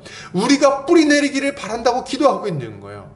우리가 뿌리를 좀 깊이 내렸으면 좋겠다. 그래서 도무지 흔들리지 않는 거목이 되었으면 좋겠다. 이렇게 말을 하고 있다는 거죠. 그러면 어디에 뿌리를 내려야 됩니까? 어디에 뿌리를 내려야 된다고 말하고 있어요? 너희가 사랑 가운데서 뿌리가 박히고 터가 굳어져서, 이렇게 말하고 있는 거예요. 그래가지고 우리가 뿌리 내릴 곳은 어디냐면 바로 예수 그리스도의 사랑 안에 뿌리를 박아야 된다고 말하고 있는 거예요. 예수 그리스도의 사랑 안에, 그리스도의 그 십자가 사랑의 뿌리를 내리고 거기에 깊이 뿌리를 내리고 날마다 모든 영적인 능력을 거기로부터 공급받아야 된다고 말하고 있는 거예요. 여러분, 우리가 예수 그리스도의 사랑 안에 깊이 뿌리를 내리면 어떻게 됩니까? 환난이 와도 견뎌낼 수 있어요. 이 사랑이 우리를 붙들어주는 겁니다. 고난이 와도 어때요? 견딜 수 있어요. 왜요? 인내할 수 있어요. 이 사랑이 우리를 콱 붙들어주는 거예요. 그래서 풍랑이 나고 그냥 바람이 불고 폭풍이 불어도 어려움 없이 이겨낼 수 있는 겁니다. 그래서 실제로는 어떻게 되냐 했을 때, 우리가 환난을 막 당하잖아요. 믿음 때문에, 믿는 것 때문에 어려움 당하잖아요. 그래서 기독교 역사 가운데 보면은 여러 가지 핍박이 있었습니다. 그때 막 핍박이 오고 막 칼 들이대고 죽이겠다 그러고 막 이렇게 하면요, 고문당하고 막 이러면 어떤 생각이 들어요? 아휴, 내가 예수 모른다고 해야지, 이런 생각이 막 드는 거예요. 내가 예수 모른다 그래야지, 내가 모른다 그러고 내가 이제 그만 믿음을 포기해야지, 이런 생각이 들 수 있는 거죠. 근데 말이죠, 그럴 때 믿음을 탁 지켜주는 게 뭐냐 했더니, 그렇게 막 마음이 딱 그렇게 막 이제 예수를 이제 모른다고 하고, 내가 이제 예수 안 믿겠다고 말하고, 이제 그만 떠나야겠다, 이 고난은 내가 못 견디겠다 할 때 그 믿음을 딱 붙들어주는 게 뭐냐? 바로 예수 그리스도의 십자가입니다. 그 순간에 십자가가 딱 생각나는 거예요. 그 순간에. 그래가지고, 근데 예수님이 이제 부인하려고 그러는데 예수님 십자가가 자꾸 생각나는 거예요. 나를 위해서 물과 피를 다 흘려주시는 하나님의 아들이 생각이 나는 거예요. 그래서 예수께서 그 모진 채찍질을 다 당하고, 그 모진 고문을 당하고, 그렇게 모욕을 당하고, 그리고 하나님께 버림받아 십자가 위에서 저주를 받으실 때 비명을 지르시고, 그 모든 상황이 머릿속에 탁 떠오르는 거예요. 그 사랑이 생각나는 거예요. 그렇게 함으로 내가 거듭났다는 그 사실이 다시금 생각이 나는 거예요. 그러니까 어때요? 그러니까 이 고난이 막 오는데 아휴 내가 이 고난 때문에 어떻게 주를 배신하겠는가. 이제 그 배신 못하는 거죠. 그래가지고 말이죠. 믿음으로 이 환난을 이겨내게 되는 겁니다. 이 사랑 안에 탁 뿌리 내리는 거예요. 이 사랑 안에 뿌리를 내리면요. 이 그리스도의 사랑이 우리를 날마다 강건하게 해줍니다. 꼭 큰 고난이 왔을 때만이 아니에요. 우리가 이 사랑에 뿌리를 내리면 그 사랑을 날마다 묵상하면 믿음이 자라납니다. 더 힘있게 세워져요. 더 여유가 있어지고 더 인자해지고 더 온유해지고 더 용감해지고 더 절제할 수 있게 되고 말이죠. 이 그리스도의 사랑이 우리를 이렇게 아주 견고하게 세워주는 거예요. 영적인 거목으로 우리를 세워주는 거다. 그래서 우리는 날마다 십자가의 뿌리를 내려야 되는 거예요. 더 깊이 더 깊이. 그렇게 할 때 우리는 아주 힘있게 세워질 수 있는 거죠. 요한복음 15장 4절에서 5절에서는 이렇게 말합니다. 내 안에 거하라. 나도 너희 안에 거하리라. 가지가 포도나무에 붙어있지 아니하면 스스로 열매를 맺을 수 없음 같이 너희도 내 안에 있지 아니하면 그러하리라. 나는 포도나무요 너희는 가지라. 그가 내 안에 내가 그 안에 거하면 사람이 열매를 많이 맺나니 나를 떠나서는 너희가 아무것도 할 수 없음이라. 아멘. 그래서 우리가 예수 그리스도 안에 딱 뿌리를 내려가지고 그분으로부터 공급되는 모든 영적인 필요들을 날마다 누리게 된다면 우린 자연스럽게 견고해지고 자연스럽게 열매 맺게 되는 거예요. 그런데 말이죠. 사도 바울은 18절에 이렇게 말해요. 능히 모든 성도와 함께 지식에 넘치는 그리스도의 사랑을 알고 이렇게 말하고 있어요. 여기서 제가 좀 주목하고 싶은 것은 어디냐면 모든 성도와 함께 이걸 좀 제가 좀 주목하고 싶습니다. 그는 이 본문에서 뭐라고 말하고 있는 겁니까? 이렇게 그리스도의 사랑 안에 뿌리 내려서 자라가야 되는데 이것은 어떤 개개인이 그렇게 뿌리 내려서 자라가는 것일 뿐만 아니라 좀 더 본질적으로는 교회인 우리 모두가 한몸된 교회 전체가 이 그리스도의 사랑 안에 이 그리스도의 참된 진리 안에 뿌리 내려서 그 사랑 안에서 자라가야 된다고 말하고 있는 거예요. 함께 자라가야 된다. 여러분, 우리가 환난을 이겨내며 살아가기 위해서 필요한 것은 개인의 견고한 신앙 그 이상의 것입니다. 여러분, 우리가 아무리 강하다 그래도 이렇게 영웅이 아니에요. 우리는 그렇게 잘 이겨낼 수 있는 자들이 아니라는 것을 여러분 알아야 됩니다. 그렇게 잘 안 돼요. 우리가 이 고난을 이겨내고 믿음을 지켜내기 위해서는 우리에게 교회 공동체가 필요해요. 함께 환난을 마주하고 함께 이겨내고 함께 기도하고 해야 할 우리 교회 공동체. 그래서 사도 바울은 모든 성도와 함께 그리스도의 사랑을 알기를 구하고 있는 겁니다.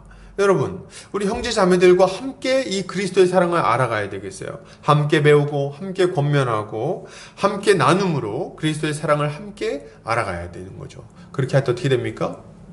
그때 우리가 견고하게 될 수가 있어요. 여러분, 그때. 그래서 이제 실제로는 어떻게 되냐? 실제로는 막 이런 겁니다. 우리가 막 고난을 만나고 이러면요, 어려움이 막 찾아오고 그러면은 믿음이 막 약해져요. 흔들흔들 하는 거죠. 그때 흔들흔들 할 때, 제가 이제 방금 전에 얘기했던 그때 예수님의 십자가가 탁 떠올라가지고 내가 예수를 어떻게 부인할 수 있겠는가 하고 탁 부정하고 뭐 이런 것도 있습니다. 아주 극단적인 상황에서는 이런 일이 벌어져요. 그러나 일반적으로는 어떻습니까? 막 집에 좀 재정적인 어려움이 찾아오고 혹은 뭐 친구들 사이에서 뭐 왕따를 당하고 뭐 몸이 아픈 일이 생기고 이렇게 할 때 그때 말이죠. 우리가 낙심되는 그 순간에 형제 자매들이 우리를 붙들어주는 거예요. 그래서 어떻게 합니까? 나와 똑같이 그리스도의 사랑을 배우고 함께 견고하게 세워진 이 형제 자매들이 얘기해 줍니다. 뭐라고요? 야, 그래도 하나님이 널 얼마나 사랑하시냐. 걱정하지 마라. 하나님께서 도우실 거야. 예수 그리스도의 그 십자가가 우리를 거듭나게 하고 새롭게 했는데 지금 너의 상황을 어떻게 해결하지 못하시겠니? 우리 주님이 너를 붙들어 주실 거야. 너를 붙들어 주시기 위해서 기도할게. 뭐 이렇게 하기도 하고 말이죠. 자, 믿음을 지키길 바란다. 뭐 이렇게 얘기하고 말이죠. 옛날에 그 주기철 목사님이 감옥에 갇혔을 때 이제 고문이 너무 심하니까 주기철 목사님이 일제 순사대 고문 때문에 너무 힘들었다는 거죠. 막 믿음이 막 흔들리고 그럴 때 이제 그 사모님이 이제 그 면회를 가셨대요. 그래서 면회를 갔는데 이 사모님이 딱 주기철 목사님을 만나서 이렇게 얘기했대요. 당신 나올 생각하지 말고 거기서 죽으시라고. 거기서 믿음을 끝까지 잘 지키시고 배교하지 마시라고 이렇게 얘기를 하면서 믿음을 붙돋아줬다는 얘기를 제가 그 간증을 들었던 게 생각이 납니다. 참 눈물이 나요. 그죠? 이게 참 사실 아내가 그렇게 얘기하는 건 참 어려운 일 아니겠습니까? 제 아비를 그렇게 막 그거 바라지 않을까. 그럼에도 불구하고 혹시라도 믿음을 잃어버릴까봐, 혹시라도 그 모진 고문 때문에 배교할까봐, 그것 때문에 가서 이렇게 권면해주고 힘을 주고 내가 기도하겠다고 얘기하고 말이죠. 그렇게 할 때 이 주목사님이 다시 힘을 얻었다는 얘기를 제가 들었습니다. 여러분, 우리가 이 땅에서 이 고난을 당할 때 형제 자매들이 그 일을 하는 거예요. 우리를 붙들고 넘어지지 마라, 견뎌라, 내가 너와 함께 하겠다 얘기하면서, 이렇게 할 때 우리가 그리스도의 사랑 안에서 하나 된 공동체로 인해서 환난을 이겨낼 수 있게 되는 거죠. 자, 그럼 이렇게 할 때, 이렇게 함께 배우고 함께 사랑하고 함께 싸워나가야 되고 이렇게 할 때 그때 어떻게 됩니까? 그때 우리는 지식에 넘치는 그리스도의 사랑을 비로소 알게 되는 거예요. 그 사랑의 너비와 길이와 높이와 깊이가 어떠함을 점점 더 풍성하게 알게 되는 겁니다. 우리 개개인이 알 뿐만 아니라 형제 자매들과 함께 배워나가면서, 함께 교제하면서 그들과 함께 할 때 이 사랑을 더 깊이 알게 돼요. 이것은 그야말로 지식에 넘치는 거예요. 지식에 넘치는 그리스도의 사랑을 알게 됩니다. 지식에 넘친다는 표현이 참 재밌는데요. 지식에 넘친다. 이건 무슨 말이냐면요, 우리의 이성으로는 다 이해할 수 없는 것이라는 말을 하고 있는 겁니다. 뭐가요? 그리스도의 사랑이 우리의 이성으로는 다 알 수가 없어요. 왜요? 어려운 거라서요? 그 내용이 어렵나요? 신비롭나요? 뭐 그런 요소가 없잖아 있겠지만 그런 이야기를 하는 건 아닙니다. 예수 그리스도가, 죄 없으신 예수 그리스도가 죄인인 우리를 위하여 십자가에 달려 돌아가셨다. 그로 인해 우리의 죄가 용서받았고 우리는 하나님께 용납되었으며 예수 그리스도의 의를 힘입어 하나님께 나아갈 수 있게 되었다. 이게 뭐 어려워요. 그죠? 내용 자체는 굉장히 쉽지 않습니까? 근데도 불구하고 지식에 넘친다고 표현하는 이유는 뭐냐면 이게 이해가 안 돼서 그런 거예요. 이게 이해가 안 돼서 그래요. 아니, 하나님의 아들이 도대체 나 같은 죄인 때문에 십자가에 달리실 이유가 어디 있냐는 거예요, 여러분. 본인을 한번 살펴보세요. 하나님의 사랑을 받을 만합니까? 하나님이 우리를 사랑하실 이유가 있어요? 하나님 우리를 붙들어가지고 자기 아들을 내어줘가지고 물과 피를 다 쏟게 하고 십자가에 그 모진 고문을 당하게 하심으로, 끝내 죽게 하심으로 우리를 살리실 이유가 우리한테 있습니까? 우리 안에? 없어요. 아무리 거울을 봐도 그럴 만한 존재가 아닙니다. 우리 이전의 삶을 보세요. 하나님께서 이뻐하실 만한 구석이 있는가 말이에요. 없어요. 우린 늘 하나님을 대적했고요, 이기적으로 살았고 아주 악하게 하나님이 금지하신 것들을 거침없이 범하면서 죄 가운데 살아가던 자들이 우리입니다. 근데 말이죠, 하나님께서 이런 우리를 사랑하셔서 자기 아들을 내어주셨어요. 이걸 누가 이해할 수 있겠습니까? 이걸 누가 이해할 수 있겠어요?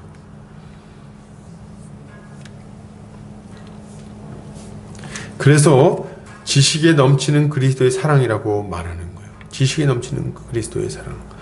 우리가 알고 있는 내용이지만 머리로는 이해할 수 없는 그것, 그 사랑은 머리로 이해할 수 없는 거죠. 이런 사랑에 대해서 존 스토트 목사님이 아주 멋있게 표현하셨는데요. 이렇게 얘기하셨습니다. 그리스도의 사랑은 모든 인류를 충분히 포괄할 만큼 넓고, 충분히 영원토록 지속될 만큼 길고, 가장 타락한 죄인에게도 충분히 이를 만큼 깊고, 그를 하늘로 충분히 높일 만큼 높다. 이렇게 말하고 있어요. 야, 이 참 진짜 멋있는 표현 아닙니까? 그리스도의 사랑의 그 너비와 길이와 높이와 깊이가 어떠함을 깨달아. 이렇게 얘기할 때 이 너비를 이렇게 표현하는 거예요. 모든 인류를 충분히 포괄할 만큼 넓고, 충분히 영원토록 지속될 만큼 길고, 가장 타락한 죄인에게도 충분히 이를 만큼 깊고, 그를 하늘로 높일 만큼, 충분히 높일 만큼 높다. 이게 뭐다? 그리스도의 사랑이다. 이렇게 멋지게 말하고 있어요. 또 레슬리 미튼이라는 분은 이렇게 말합니다. 앞으로 가든 뒤로 가든 높은 곳으로 올라가든 깊은 곳으로 내려가든 아무것도 우리를 그리스도의 사랑에서 갈라놓지 못할 것이다. 이렇게 얘기하고 있어요. 이 똑똑한 사람들은 말이죠, 이런 표현들을 쓰는 거예요. 저는 너무 이게 참 멋있다 이런 생각이 듭니다. 그리스도의 사랑이 얼마나 큰가. 우리의 어떠함과는 아무 상관없이 우리를 충분히 포용할 만큼 크고 넓고 깊고 높은 그 하나님의 사랑, 그로 말미암아 우리가 하나님의 자녀가 되어 하나님의 백성이 되어 그 영원한 나라에 들어가게 되었으니 우리가 어떻게 우리 주님을 따라 살지 않을 수 있겠냐는 거예요. 이 조그마한 이 사랑에 비교해 봤을 때 뭘 알게 됩니까? 이 사랑에 비교해 봤을 때는 이 환란이 작게 느껴지는 거예요. 야, 이게 너무 큰 고난처럼 느껴졌는데 그리스도의 사랑을 보고 나니 작게 느껴지는 거죠. 이 사랑에 뿌리 내리는 자마다 예수 그리스도의 사랑 안에서 날마다 더욱 견고하게 세워지게 되는 겁니다. 그리고 이렇게 예수 그리스도의 사랑 안에서 뿌리 내린 자들은 하나님의 모든 충만하신 것으로 충만하게 되는 거예요. 그리스도의 사랑을 더 깊이 알면 알수록 그분의 충만한 은혜를 누릴 수 있고 그분의 충만한 사랑의 통치로 말미암아 복된 삶을 살며 환난을 이겨낼 수 있게 되는 겁니다. 그러므로 우리는 그리스도의 사랑을 더욱더 깊이 알아서 그 사랑 안에 깊이 뿌리 내리게 해달라고 간구해야 되겠어요, 여러분. 그 사랑을 힘입어서 우리의 공고하고 팍팍한 인생 속에 하나님의 통치가 힘있게 이루어지도록 기도해야 하는 거죠. 이렇게 할 때 우리가 고난을 잘 이겨낼 수 있을 것입니다. 이렇게 기도하는 성도님들 되시기를 주님 이름으로 축복합니다. 자, 그럼 마지막으로 이렇게 기도할 때 어떤 일이 일어나는지 20절, 21절에서 잘 설명해 주고 있어요. 한번 읽어볼까요? 우리 가운데서 역사하시는 능력대로 우리가 구하거나 생각하는 모든 것에 더 넘치도록 능히 하실 이에게 교회 안에서와 그리스도 예수 안에서 영광이 대대로 영원무궁하기를 원하노라. 아멘. 이렇게 말하고 있습니다. 이 사도 바울은요, 뭐라고 기도하고 있는 거예요? 우리 가운데서 역사하시는 능력대로 우리가 구하거나 생각하는 모든 것에 더 넘치도록 능히 하실 것이다. 이렇게 얘기를 하고 있는 거예요. 이게 지금 사도 바울의 기도의 말미인 거죠.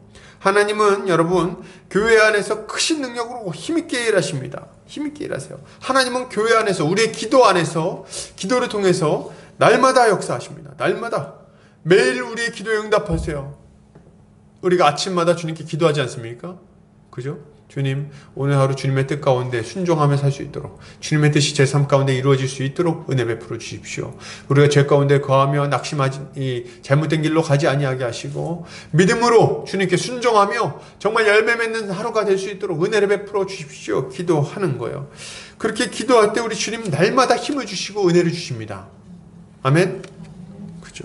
그리고 또 우리가 이렇게 살아갈 수 있도록 또 교회가 이렇게 견고하게 세워질 수 있도록 계속해서 은혜와 능력을 베풀어 주세요. 그래서 어떻게 됩니까? 우리 주님이 우리의 기도에 계속 응답해 주시니까 교회는 날마다 더 강해집니다. 개개인의 믿음이 강건해질 뿐만 아니라 우리 교회 형제 자매들 전체가 한 몸 한 가족이 돼서 함께 이 싸움을 싸워나갈 수 있게 되고 믿음 안에서 세워지게 되는 거예요. 서로 각양 은사를 사용하면서 어려움을 이겨내게 되고 더 풍성하게 하늘의 복을 누리게 되고 그로 말미암아 교회는 날마다 매주 더 견고하게 세워지는 거죠. 여기서 뭐라고 말합니까?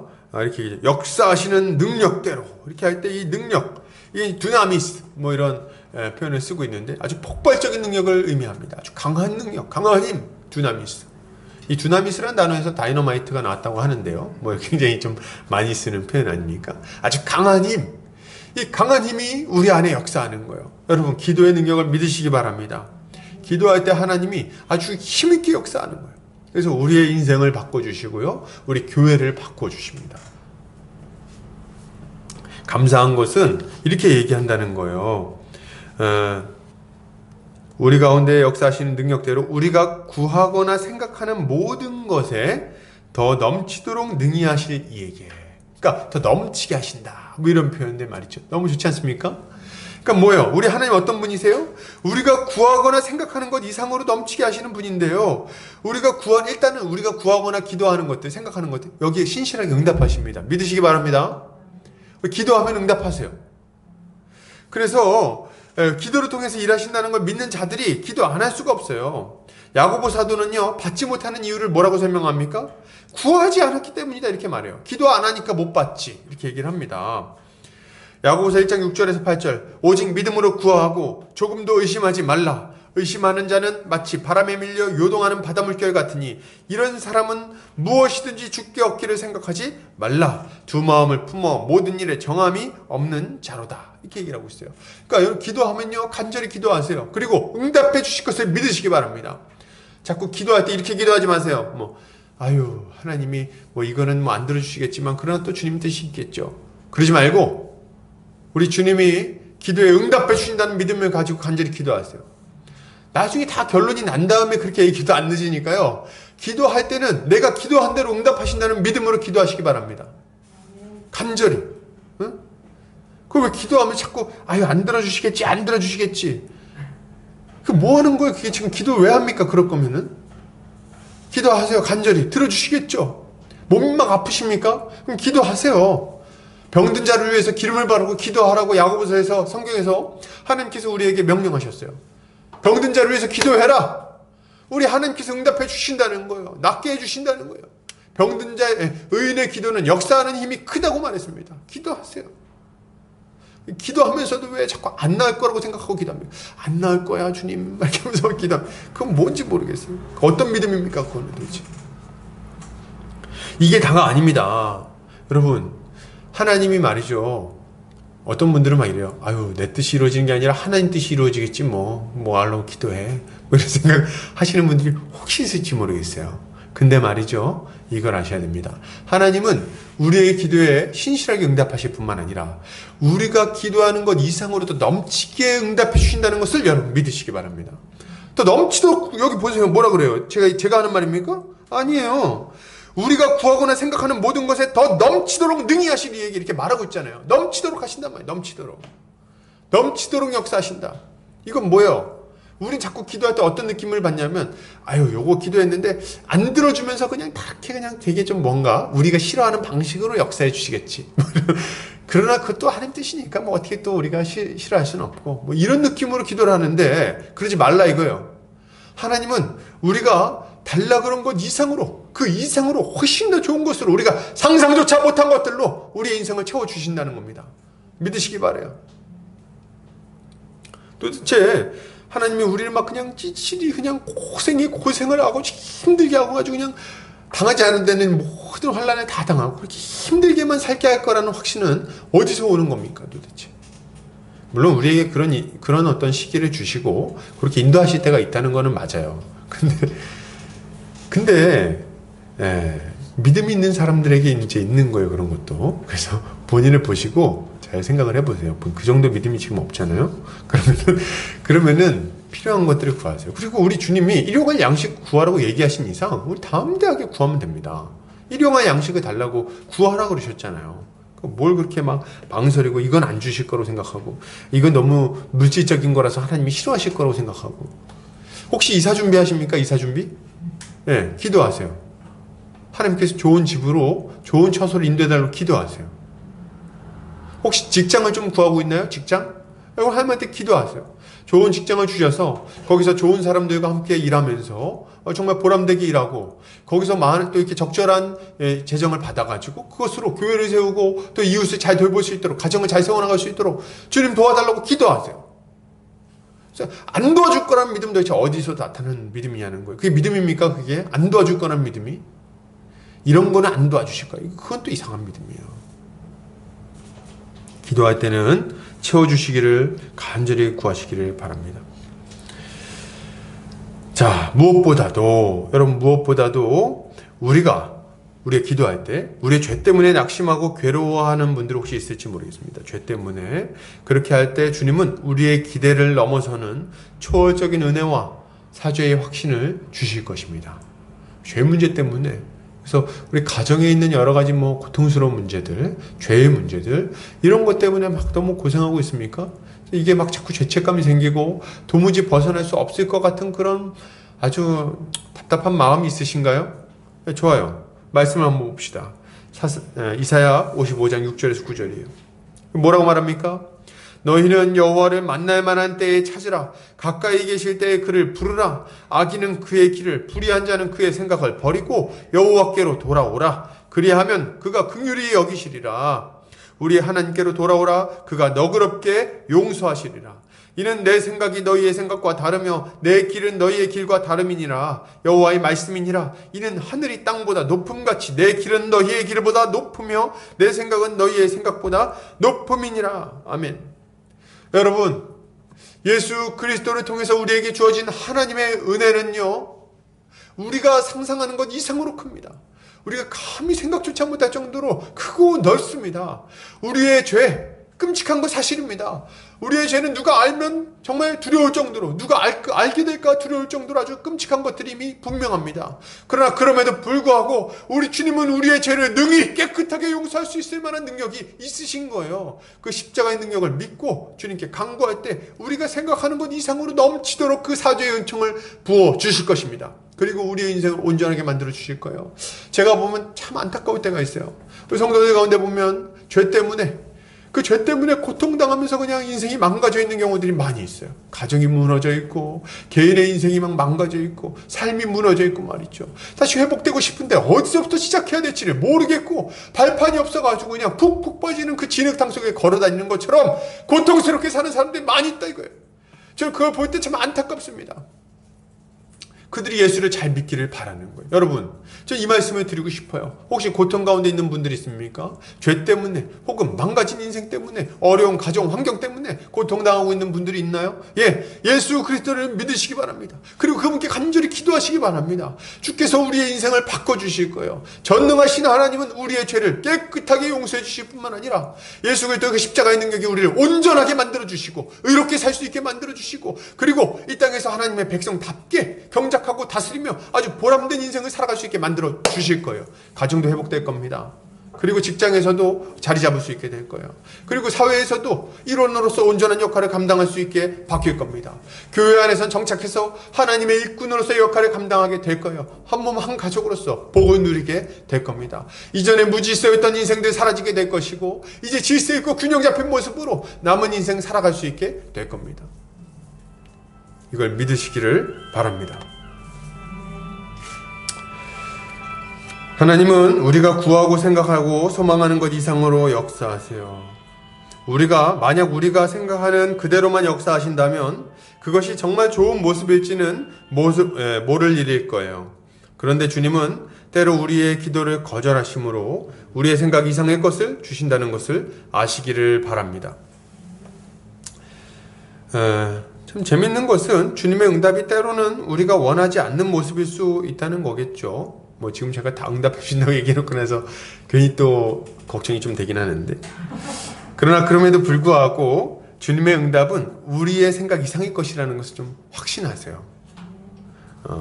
가장 선한 응답임을 믿으시기 바랍니다. 가장 선한 응답이에요. 왜요? 주님이 우리의 하늘 아버지가 되시기 때문입니다. 주님 말씀하십니다. 마태복음 7장 9절에서 11절입니다. 구하라 그리하면 너희에게 주실 것이요, 찾으라 그리하면 찾아낼 것이요, 문을 두드리라 그리하면 너희에게 열릴 것이니 구하는 이마다 받을 것이요, 찾는 이는 찾아낼 것이요, 두드리는 이에게는 열릴 것이니라. 너희 중에 누가 아들이 떡을 달라 하는데 돌을 주며 생선을 달라 하는데 뱀을 줄 사람이 있겠느냐? 너희가 악한 자라도 좋은 것으로 자식에게 줄 줄 알거든 하물며 하늘에 계신 너희 아버지께서 구하는 자에게 좋은 것으로 주시지 않겠느냐. 아멘. 그래서 우리 주님이 우리에게 가장 좋은 것으로 주실 것임을 믿고 우리는 주님께 기도하고 순종해야 되는 거죠. 결론을 드리겠습니다. 우리의 인생에 고난이 찾아올 때, 어려움이 찾아올 때, 또 매일의 일상이 우리의 영혼을 억누를 때, 이럴 때 우리는 어떻게 해야 되겠습니까? 여러분, 기도해야 되겠습니다. 전능하신 하나님 아버지 앞에 엎드려서 그리스도의 사랑을 깨달아서 우리의 속사람이 그리스도의 것으로 충만해지기를 간구해야 됩니다. 우리 주님은 우리의 기도에 신속하게 응답해 주실 거예요. 우리의 인생을 새롭게 만들어 주실 겁니다. 우리가 기대했던 것보다 더욱 탁월한 인생으로 만들어 주실 거예요. 이것을 믿고 하나님께 감사와 찬양을 올려드리는 우리 성도님들 되시기를 주의 이름으로 축복합니다. 기도하겠습니다. 사랑이 많으신 하나님 아버지 감사합니다. 오늘 사랑하는 우리 보금자리 교회 형제 자매들과 함께 말씀을 살펴봤습니다. 주님 아버지, 우리가 이 땅에서 고난을 당하며 또 어려움 가운데 살아갈 때가 많이 있사온데 이 환난 가운데서 우리가 믿음을 지킬 수 있도록 주여 역사하여 주시옵소서. 전능하신 하나님, 우리를 하나님의 백성 삼아서 하나님의 일꾼이 되게 하시고 또 복을 누리게 하신 주님, 우리가 주님께 기도하오니 우리의 기도에 응답하여 주시옵소서. 우리의 속사람을 강건하게 하여 주시고 또 그리스도의 사랑을 더 풍성하게 알게 하시고 그리하여 우리가 견고한 하나님의 일꾼으로 세워지게 하여 주시옵소서. 주님, 우리가 기도하는 것 이상으로 더욱더 넘치게 응답해 주실 줄 믿습니다. 감사드리며 예수 그리스도 이름 받들어 기도 올려드립니다. 아멘. 찬송가 50장 1절 찬송하면서 헌금하는 시간 갖겠습니다.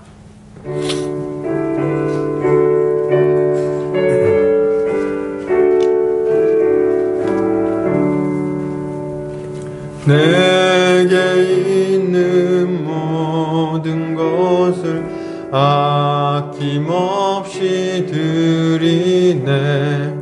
사랑하고 의지하며 주만 따라 살리라. 주께 드리네, 주께 드리네. 사랑하는 구주 앞에 모두 드리네. 아멘. 기도합니다. 사랑과 은혜가 많으신 하나님 아버지 감사합니다.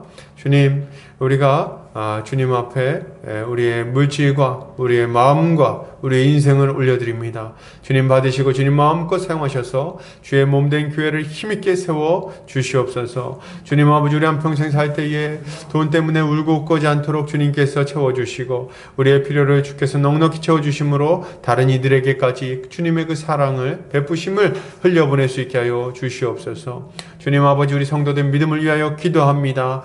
주께서 우리 성도들 견고한 믿음 가질 수 있게 하여 주시옵소서. 주님, 이들이 어려운 상황 속에서도 심지가 견고해져서 그 속 사람이 강건해져서 그리스도의 사랑에 뿌리를 내리고 힘있게 세워져서 이 모든 환난을 잘 이겨내는 자들 다 되게 하여 주시옵소서. 또한 아버지, 우리 성도들 가운데 건강이 연약한 자들이 있습니다. 주님께서 불쌍히 여겨주시고 성령의 충만한 역사가 일어나서 이들이 치료되기를 원합니다. 온전한 몸과 정신으로 세워지기를 원합니다. 아버지 도와주시옵소서. 가족 가운데 몸이 연약하고 또 아버지 육신이 연약할 뿐만 아니라 예수를 아직 안 믿는 자들 혹시 있다면 주께서 불쌍히 여겨주시고 긍휼히 여겨주시고 예수를 믿고 복을 누릴 뿐만 아니라 또 육신의 연약함도 회복되는 역사가 일어나게 하여 주시옵소서. 주님, 우리 성도들 각양 여러 가지 문제로 주님 앞에 기도하고 있는 줄 압니다. 가정의 문제로, 재정의 문제로, 또 진로의 문제로 고민하고 주님 앞에 부르짖고 있사오니 주님, 우리의 기도에 응답하여 주시옵소서. 전능하신 주님이 역사하셔서 하나님께서 우리가 기도하는 것 이상으로 넘치도록 응답하시는 분이심을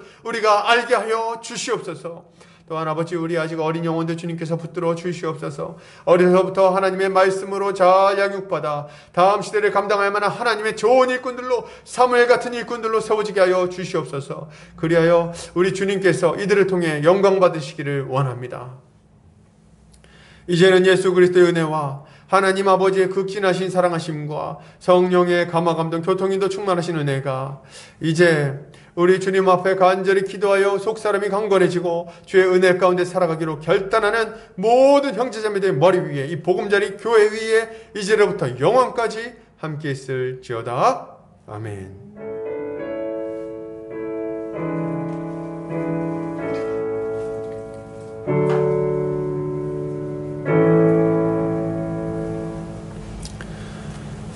예배를 마쳤습니다.